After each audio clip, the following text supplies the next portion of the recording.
What TV trope was common in the not-so-distant past but is completely unacceptable today? I have doubts that a clip show episode would do well these days. These used to be made to pad out your episodes without a big budget cost. But shows are increasingly getting written and budgeted around how many episodes the story needs, and not how many they need to fill every time slot that season. Very special episodes, where characters meet life-altering situations, drug addictions, teen pregnancy, gun violence, and then are back to being carefree the next episode. Game show hosts kissing female contestants on the lips. Jokes about spousal abuse. Not just to piggyback onto "You, Fat Kid in Molasses," but rape as character development for a female character.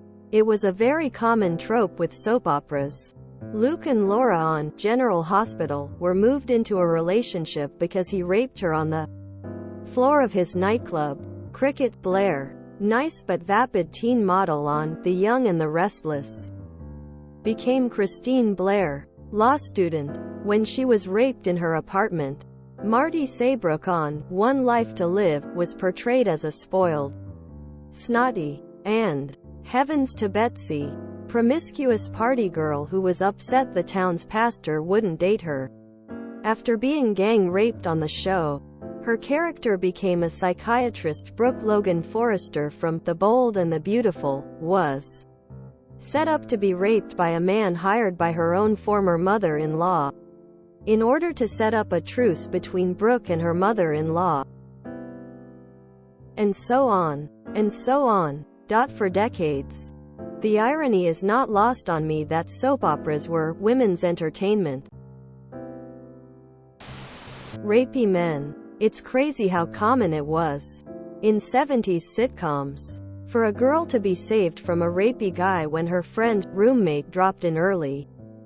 And it was never a big deal. The guy was just scolded for not being a gentleman, and then sent on his merry way because, hey, boys will be boys. I gotta say, I went back and watched some episodes of A-Team, and those scenes of Hannibal disguising himself as a Chinese laundromat operator made me choke on my drink.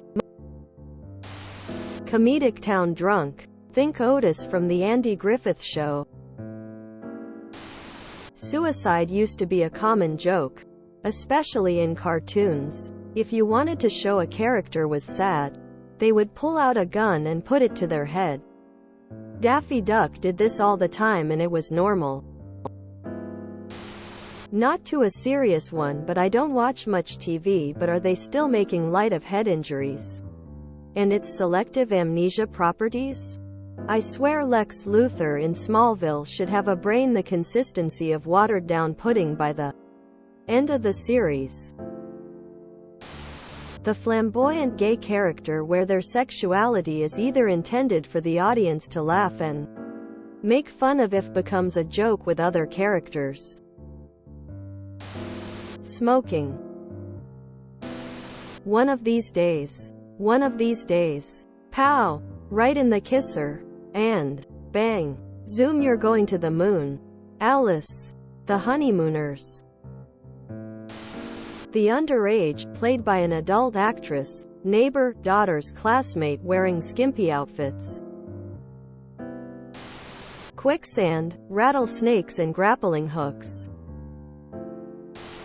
Black women, if they were even casted, were usually relegated to obscure roles like maids.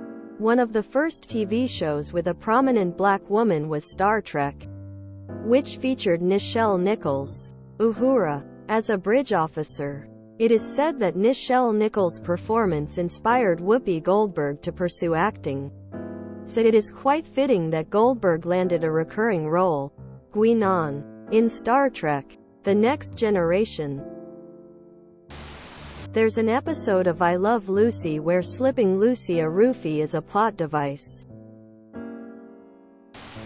The contentious wife-husband trope like Alan Peg Bundy.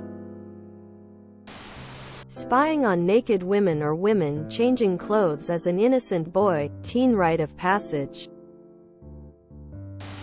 The magical Negro trope, where a black character exists only to help a white character, is now widely seen as unacceptable in TV shows. If you enjoyed this video, please check out our playlists full of similar content. Epic Ericast is like doom scrolling for your ears. Please like, share, and subscribe.